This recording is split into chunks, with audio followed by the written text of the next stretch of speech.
Is the curse of the pharaohs real or just a figment of our collective imaginations?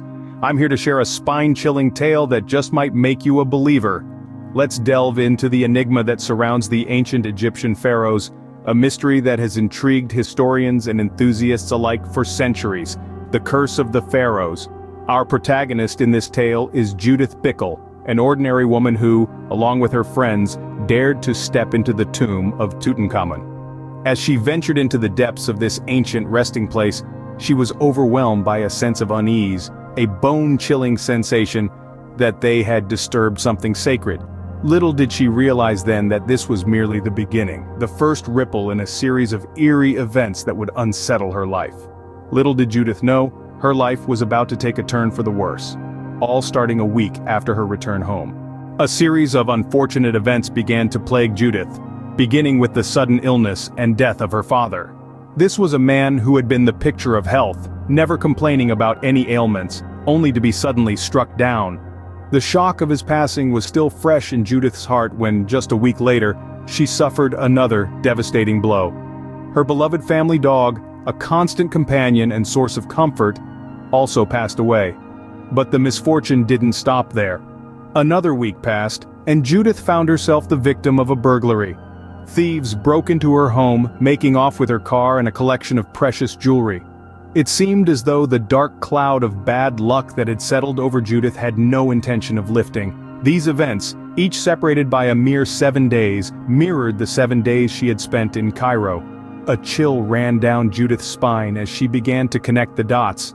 Could it be that these incidents were not just random occurrences, but rather the result of something far more sinister? Memories of her visit to Tutankhamun's tomb flooded back, and she remembered the eerie feeling of unease that had washed over her as she looked upon the resting place of the ancient king. She felt as though she had disturbed something, broken the tranquility of a long-dead pharaoh.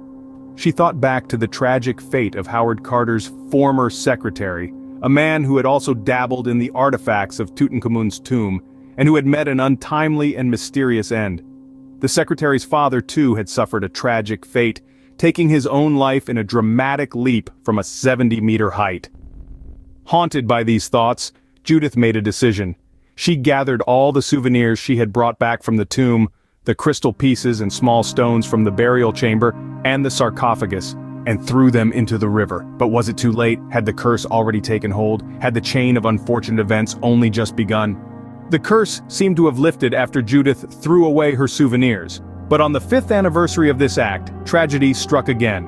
Judith's mother passed away unexpectedly. Her car, as if possessed by an unseen force, burst into flames.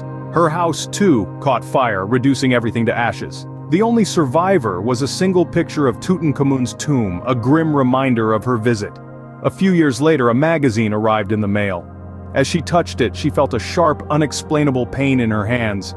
Inside was a full-page photo of Tutankhamun, his gaze unsettling.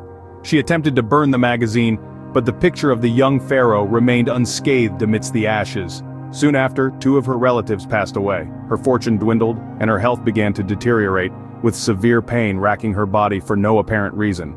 Coincidence or curse? The answer remains a mystery. But one thing is certain, Judith Bickle's life was forever changed after her visit to Tutankhamun's tomb.